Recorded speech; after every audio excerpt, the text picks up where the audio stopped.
하나님 말씀 봅니다.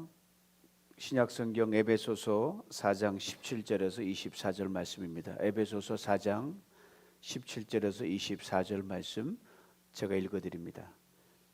그러므로 내가 이것을 말하며 주 안에서 증언하노니 이제부터 너희는 이방인이 그 마음에 허망한 것으로 행함같이 행하지 말라.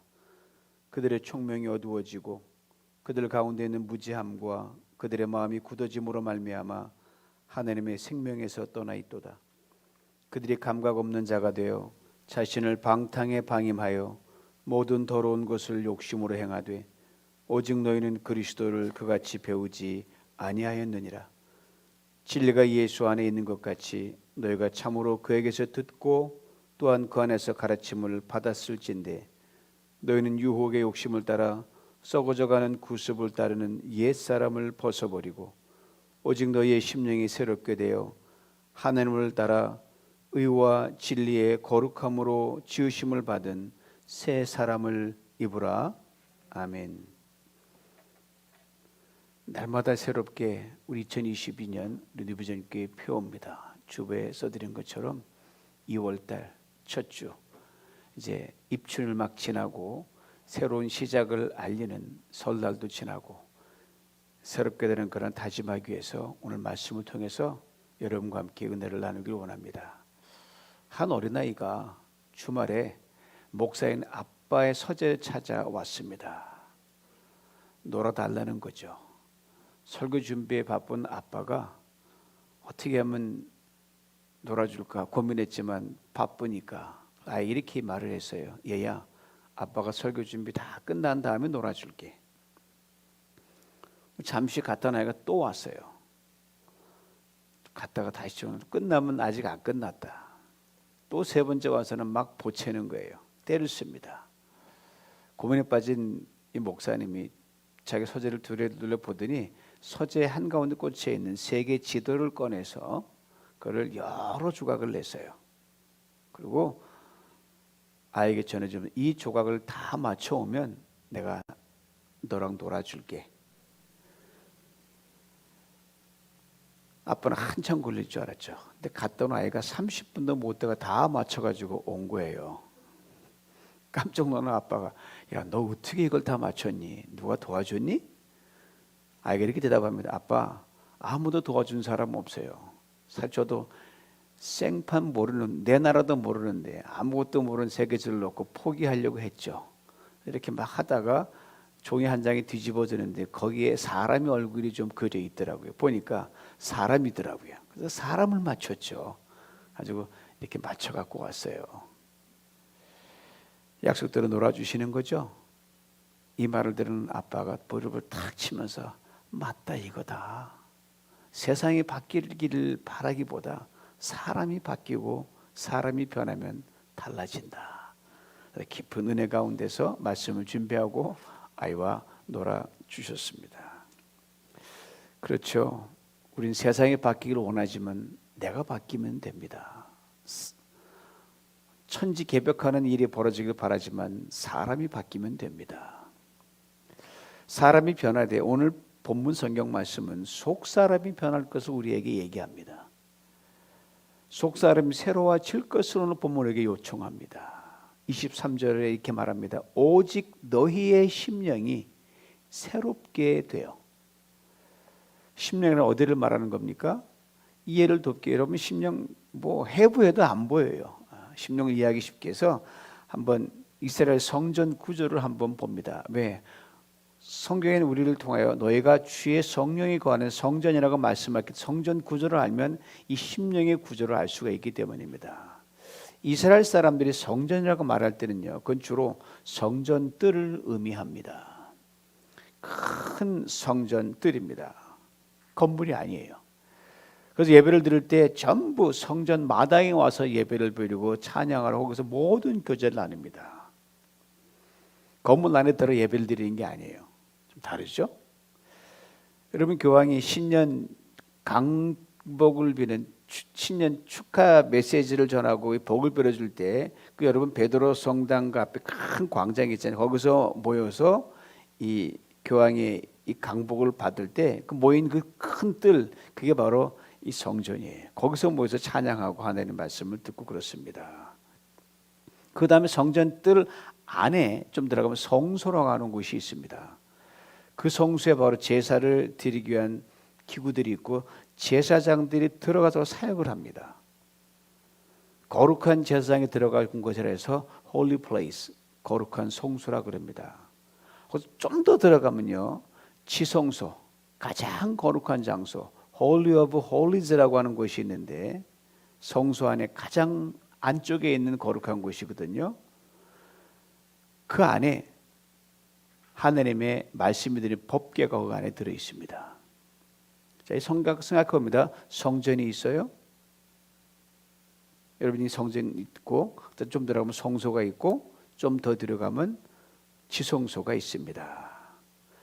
이거 우리 몸에 빗대어 설명하면 사람의 몸이 있지 않습니까? 그리고 혼이라는 것도 있고 또 혼 안에 영혼이라는 것도 존재합니다. 가장 깊숙하게 있는 것, 인간의 존재 영입니다. 세포로 말하면 핵이에요. 핵, 가장 중요한 거. 그러니까 성전이 성전되는 것, 지성소가 있기 때문에 성전이 되는 거고요. 지성소가 없다면 성소도 의미가 없고 백성들이 그 성전 뜰에 예배드리는 의미도 없고 하나님이 존재하지 않으니까요. 넓은 공터나 운동장에 불과함. 우리가 예배드리는 것, 우리 안에 뭐 구조적은 하지만 성령이 함께 계시기 때문에 우리의 모임이 의미 있고 뜻깊은 겁니다. 이처럼 우리가 하나님을 만나는 것, 깊이 만나는 것, 우리 안에 가장 깊숙한 지성소에 해당하는 영입니다. 그것이 바로 심령이에요. 그 영을 두르고 혼이 두르고 있고 그 지성 양심이라고 그러죠.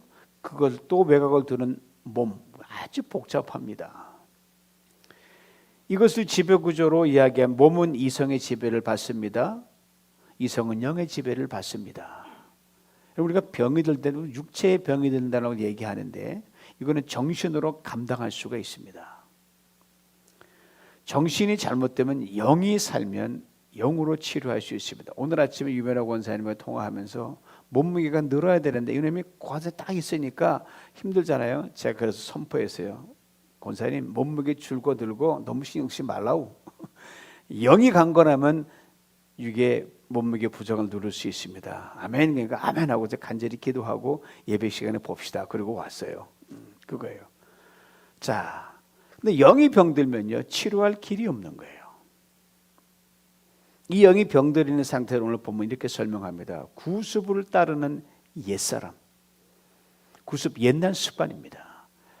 예수를 알기 전에 내 속사람을 지배했던 것들, 내 영을 좌우했던 것들이 바로 그것입니다.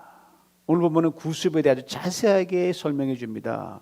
10절에 보니까 이방이란 말이 나오는데 과거에는 이스라엘 택하신 선민과 그 이스라엘 백성 외의 모든 사람들이 이방인에 구분했는데 예수 그리스도 안에서는 그 구분이 없어요. 어리벙벙하게 살면 예수 믿는 사람도 이방인처럼 살아지게 되니까 예수 믿는 사람과 믿지 않은 사람의 구분이고 예수를 믿어도 이 옛 구습 쫓아가는 사람이 이방인처럼 살기 때문에 그런 구분으로 좀 광의적인 의미로 보시면 됩니다. 자, 구습을 쫓아가는 거라 구체적으로 설명하는데 첫째로 허망해진다고 했습니다. 허무주의에 빠진 삶을 말해요. 무슨 일을 해도 그 안에 의미를 못 찾는 거예요.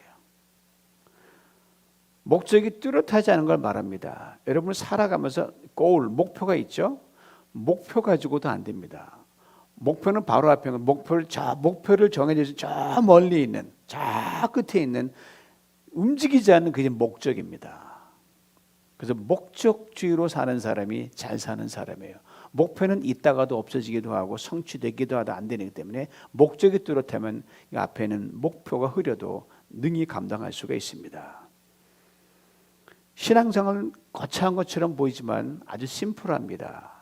아주 작은 것부터 큰 것까지 하나님의 영광이라는 그 분명한 목적에 사는 거예요. 먹든지 마시든지 무엇 하든지 하나님의 영광을 위해서 하라 이거예요.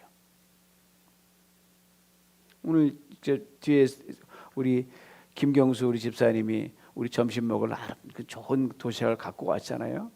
이거 얼마나 귀합니까? 그냥 이게 아니거든요. 하나님의 영광을 위해서 그 딜리버리 한 거거든요. 이걸 놓치면 하루 종일 열심히 일해도요 이렇게 푸념합니다. 내가 뭐 때문에 이렇게 생고생하나. 우리 예수 믿는 사람이 그런 말하면 안 되는 거예요. 자녀들을 다 키워놓고 좀 속썩인다고 내가 다 키워놓고 내가 이 대접 받으려고 한다. 키운 걸로 만족하는 거예요, 여러분. 일단은 뭐 심심해서 어떡하지? 뭐 심심하게 예수님 계시는데 뭐가 심심합니까? 그냥 그 자녀를 키우는 그 자체로 하나님의 주신 은혜로 그렇게 살아가는 거예요. 그게 목적이니까요. 둘째로 총명이 어두워진다고 했습니다. 총명이란 판단력을 말해요. 예수 믿기 전에는 하나님이 주시는 총명과 판단력이 없기 때문에 사람을 사귀는데 무분별했습니다. 이 일이 좋은 일인지 유익한지 모르고 마음대로 했어요. 하지 말아야 할 것들을 했습니다. 세상을 살아가는 지식과 전문성은 있었지만 하나님과 나를 아는 지혜가 없단 말이죠. 나와 내 인간관계가 분명하지 않기 때문에 뭐 그렇게까지 뭐 살 필요 있어. 우리가 적당히 살려고 했던 것이 그런 윤리 기준이었거든요. 그래서 예수를 믿으면 총기가 있게 됩니다. 똑똑해지게 됩니다. 지식으로 깨닫지 못하는 우주의 원리와 생명의 원리가 깨달아집니다. 셋째는 옛 구습을 쫓으면 무지하다고 했습니다. 여러분 옛말에 무식하면 용감하다 그랬죠? 여러분 그거 좋은 거 아니에요. 그러다 죽습니다. 위하면 잘고도 막 가다가 그냥 땅 하면 죽는 거예요. 무지하기 때문에 손해가 되는 줄 알면 자꾸 일로 가는 거예요. 그거 참 미련한 거죠. 전후 좌우를 분별하지 못해 오기를 부립니다. 이런 건 무식하면서 나오는 만용이지 진정한 용기가 아닙니다. 실컷 고집부려서 다 일을 망쳤어요. 그리고 뭐예요? 몰라서 그랬어. 모르긴 뭘 몰라. 다 알고 그냥 간 거죠. 여러분 무지도 죄라는 것 이거 잊지 마셔야 됩니다. 넷째로 마음이 굳어진다고 했습니다. 이런 말이 있어요. 어떤 죄인도 일시적으로 죄인이 되는 경우는 없다. 잘 새겨 들으셔야 됩니다. 즉 어떤 죄인도 한두 번의 잘못이나 단기간의 연속적인 실수 때문에 난데없이 차 바닥으로 내동댕이 친 일이 없다는 거예요. 죄를 짓기까지 수백 번, 수십 번 유혹과 시험을 받았다는 겁니다. 지금 그러니까 죄를 지을 기회도 많았지만 피할 기회도 많았다는 겁니다. 그리고 세월이 흘러서 마음이 굳어져 버렸습니다.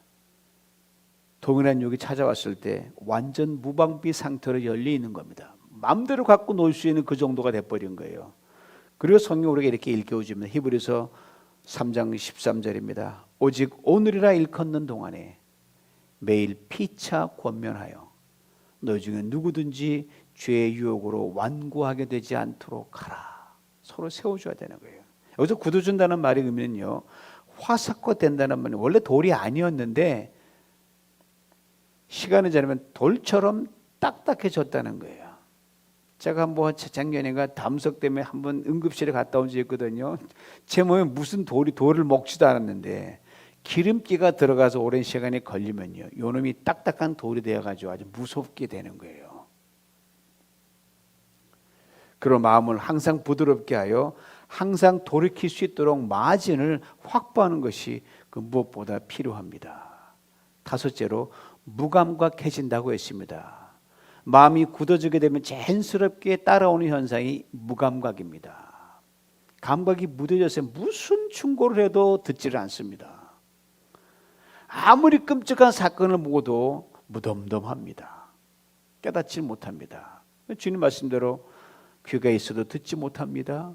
눈이 있어도 보지 못합니다. 보기는 도무지 깨닫지 못하는 일이 벌어지는 거예요.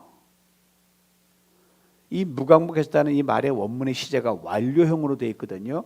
이미 그렇게 되어버려가지고 돌아올 수 없는 다리를 건너서 때는 늦었다는 겁니다.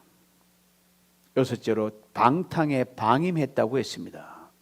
아주 무서운 말입니다. 이제 옛 습관에 지배되어 이제 오토매틱이에요. 자동이에요. 그래서 옛 습관대로 살지 않으면 오히려 그것이 더 자신을 괴롭게 하고 힘들게 해서 그 길로 그냥 가는 거예요. 자신 의지와 생각과 관계없이 손이 나갑니다. 발이 움직입니다. 언어가 막 튀어나옵니다. 마음과 생각이 이성이 막 뒤엉클어지고요. 온 영이 그릇된 방향으로 막 총력무진 달려갑니다. 그러면서 나도 나를 모르겠어 이렇게 되는 거예요. 마지막 7번째로 욕심으로 행한다고 했습니다. 욕심, 옛사람이 하는 모든 구습의 정점에 있는 것이 바로 욕심입니다. 무엇을 해도 그 동기가 욕심이에요. 탐욕입니다. 성경 욕심과 탐욕에 대해 분명히 경고합니다. 탐심은 우상숭배다. 하나님이 가장 싫어하는 게 우상숭배거든요. 또 야고보서 1장 13, 15 이렇게 분명히 말합니다. 사람이 시험을 받을 때 내가 하나님께 시험을 받는다 하지 말지니 하나님은 악에게 시험을 받지도 아니하시고 친히 아무도 시험하지 아니하시느니라. 오직 각 사람이 시험을 받는 것은 자기 욕심에 끌려 미혹됨이니 욕심이 잉태한 즉 죄를 낳고 죄가 장성한 즉 사망을 낳느니라. 구습을 쫓는 옛사람의 결국은 죽는 겁니다. 여러분, 제가 모두 지난날에 이런 옛사람의 습관대로 살다가 욕망에 끌려 살다가 죽을 수밖에 없게 된 존재들이었거든요.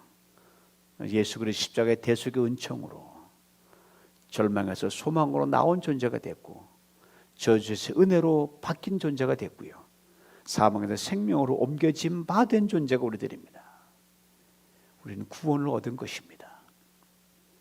사람으로는 할 수 없기에 하늘을 지으셨기에 책임지시고 그래도 내가 너를 그새 널 죽여줄게 내버려두겠냐. 그래서 구원하신 거예요. 도저히 헤어날 수 없는 과거의 옛 습관에서 사망 같은 것 굴레에서 일방적으로 끄집어내서 머리채를 잡아서 옮겨 놓으신 거예요. 죄와 사망의 옷을 벗기셨습니다. 의의 옷으로 용서 옷으로 입혀주셨습니다. 은총적 구원에 오십니다. 구원은 밖에서 오기 때문입니다. 나 스스로를 구할 수 없기 때문이에요. 물에 빠진 사람이 스스로 못 구하는 것처럼. 그러나 이 구원받은 우리가 육신 입고 살다 보니까 예수를 믿으면서도요, 끊임없이 과거의 옛 모습으로 가고자 하는 유혹이 수시로 찾아오는 거예요. 다시 말해서 옛사람으로 돌아가려는 관성의 법칙에 늘 노출되어 있는 겁니다. 그래서 어떤 분은 내가 어떻게 고쳐? 나 이런 대로 살아야지. 예수 믿어도 뭐 성격은 못 고쳐. 그런 말 말씀하지 마십시오. 고칠 수 있습니다. 그러면 예수를 믿는다는 것은 우리를 끊임없이 유혹하는 옛사람의 옷을 자꾸 벗어버리고 양파 껍질을 벗기듯이 새로운 사람의 옷으로 계속 갈아입어야 됩니다. 외향적으로는 형식으로는 그리스도인 척하지만 그건 종교인에 불과합니다. 새롭게 된다는 게 뭡니까? 겉으로 옷을 잘 차려입고 왔다? 물론 그것도 좋지만 속 사람의 끊임없는 질적인 성장을 말하는 겁니다. 여러분 명절날 호두 이게 아시죠? 호두 막 이렇게 반지 주물러 이렇게 손에 놓으면 어떻게 되죠? 반질반질해집니다. 야, 그럼 좋잖아요. 기름기 줄줄줄 흐른다 그러잖아요. 예? 그 계속 갖고 있다 그러면 그 속이 정말 그렇게 찰지고 기름이 가득 차 있을까요? 여러분 한번 깨보십시오. 속이 이미 말라 비틀어져 가지고 아주 작아져 버린 그 호두 알이 거의 없는 정도예요. 속사람은 성장하지 못하면 속은 그렇게 되는 겁니다. 이건 바로 성전 뜰만 받고 하나님 지성소에 들어가서 하나님 임재를 경험하지 못하는, 그래서 기쁨과 감격이 없는 덜한 그런 존재로 왔다 갔다 할 수밖에 없는 겁니다. 여러분 신분이 바뀌면 의복도 바뀐다 그러잖아요. 여러분 무궁화 세 개를 군대에 대령이라고 그래요. 커널이라고 그래요. 근데 이 대령에서 이 별 스타로 올라가면 계급 하나 차이인데요. 그 바뀌었을 때 52개 정도의 엄청난 제복에 달리는 게 다릅니다. 굉장한 의미가 있죠. 그렇지만 정작 중요한 것은 속 사람들과 화려하게 바뀌어야 된다는 거거든요. 바로 에베소 교회 교인들이 바로 이러한 유혹에, 예수를 믿었음에도 불구하고 이러한 유혹에 처해 있었어요. 여전히 옛사람의 삶을 살아가고 있었어요. 바울이 그걸 보고 야, 겉은 번지르르 한데 속은 왜 그 모양이냐 하고 그들에게 이렇게 경고하고 있는 겁니다. 오직 심령이 새롭게 돼야 된다. 속사람은 바로 심령의 사람입니다. 여기 심령이란 the spirit of the mind, 마음의 영이에요. 즉 마음의 지성소를 가장 깊은 곳. 어떻게 우리 마음의 지성소를 우리가 새롭게 할 수가 있을까요? 기본기 충실하면 돼요. 기도하는 사람이 되어야 되고 경건한 사람이 되어야 되고 하나님 앞에 온전히 서기를 목숨 거는 신앙의 사람이 되어야 됩니다. 이거를 오늘 본문은 정확하게 24절에 이렇게 디테일하게 얘기합니다. 하나님을 따라 의와 진리의 거룩함으로 지으심을 받은 새 사람을 입으라. 심령이 새롭게 된 사람은 끊임없이 자라는 사람인데 의롭게 살려고 애를 쓰는 거예요. 그러면 죄는 점점 멀어지게 됩니다. 옛 것에 대한 관심이 이제 멀리서 생각도 안 나게 돼요. 정직하고 진실한 삶을 삽니다. 의식도 생활 양식도 생활 철학도 생활 풍속도 취미도 모든 것도 사람과의 관계성도 참 새롭게 바뀝니다. 평생 걸리는 작업이죠. 그리고 그 안에서 날마다 거룩하게 재창조되어 성화되어 가는 겁니다. 여러분, 제가 여러분 보는 모습은 지난 주일 모습과 거의 똑같습니다. 그러나 새롭게 되기를 일주일 내내 힘든 사람, 속 사람은 엄청난 충만함으로 지금 차 있어 아주 앉아 계실 줄 믿습니다. 우리가 그리스도를 가리켜 성도라 그러잖아요. 거룩한 사람. 이거 여러분 굉장한 호칭입니다, 여러분. 그리고 주님 말씀하십니다. 너 거룩한 존재다. 그렇게 이미 빚어서 그렇게 살도록 만들었다. 그렇게 살아라고 주님 말씀하십니다. 즉 심령으로 새롭게 살으라는 거예요. 오직 왜요? 그렇게 사는 것만이 성도의 길이요 목적이기 때문입니다. 돈 많이 버는 것도 중요하지만 거룩한 성도가 되는 게 더 중요합니다. 유명한 사람들은 중요하지만 거룩한 성도 되는 게 더 중요합니다. 자녀들이 출생은 중요하지만 거룩한 자녀가 되는 게 중요합니다.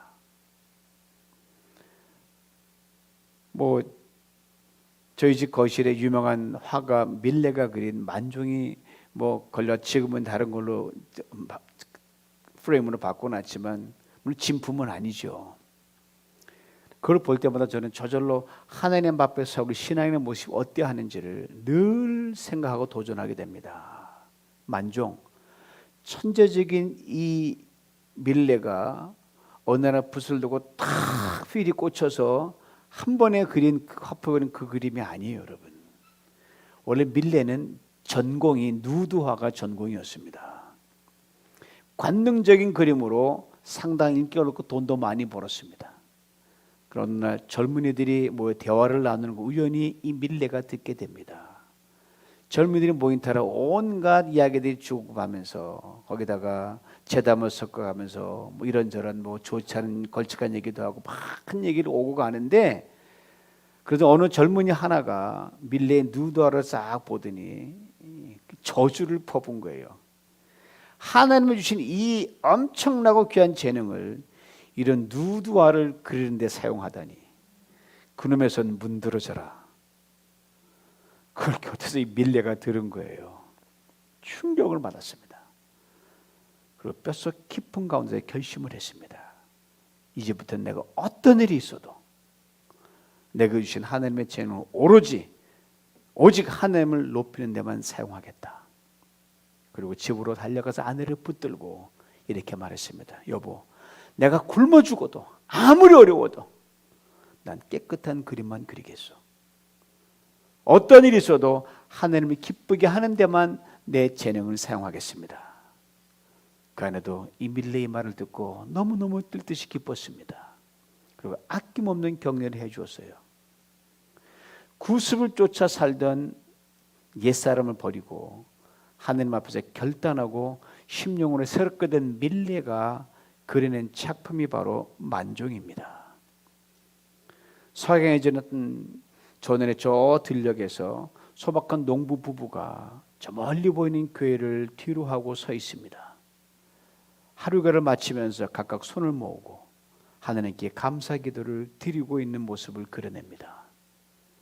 이 소박한 농부 부부의 모습을 통해서 밀레는 인간이 하나님 앞에서 찾을 수 있는 안식과 평안과 그의 자리가 무엇인지를 감동 있게 그려내고 있습니다. 사랑하는 성도 여러분, 살면서 이런 질문 던져볼 때가 있죠. 저는 자주 던집니다. 내가 예수를 믿지 않았더라면 지금 어떻게 됐을까? 예수를 믿고 예수 안에서 우리는 지난날보다 분명히 나아진 은혜의 사람인 것은 분명합니다. 그럼 우리는 옛사람과 새사람을 끊임없이 비교하면서 더 나은 신앙인의 삶을 영위하기 위해 성령의 도우심을 매 순간 구해야 됩니다. 끊임없이 심령이 새롭게 되어 의와 진리와 거룩함의 새 옷을 입는 데 전력을 다해야 됩니다. 집을 나갔던 둘째 아들 잘 아시죠? 만신창이가 되어 아버지 집에 돌아왔습니다. 이제 이 녀석이 다시 언제 이놈이 돌아올까를 아버지는 밤낮으로 그 동구방 나가서 오늘 올까, 저녁에 올까, 새벽에 올까. 사람들은 알아보지 못하자 아버지는 저 아들이 저 오는 것을 행색만 봐도 내 아들이다 알아차렸어요. 그리고 달려가서는 목을 안고 입을 맞추고 집으로 맞아들였습니다. 그리고 낡고 다 떨어 혼을 벗기고 새 옷을 입혀줬습니다. 가락지도 끼워줬습니다. 그리고 온 동네 사람 다 불러서 성대한 잔치를 베풀어줬습니다. 죄인된 신분에서 탕자된 신분에서 너는 내 아들이다 라는 사랑과 은혜의 새 옷을 입혀줬습니다. 아버지의 무조건적인 사랑과 은혜에 심령이 완전히 녹아져서 새 사람이 되었어요. 자, 그런데 말입니다, 여러분. 성경은요, 이 둘째 아들이 이후 어떻게 되었냐에 대해서는 아무런 언급이 없습니다. 그러나 우리는 이렇게 충분히 짐작할 수가 있습니다. 매일 탕자의 모습과 옛 모습과 싸우면서 어제보다 오늘, 오늘보다 내일 그렇게 새 사람을 덧입으며 아버지의 집에 충실한 아들로 살아갔다. 그리고 세월이 흐릅니다. 마을 사람들 이 둘째 아들에 대해 이렇게 말했을 겁니다.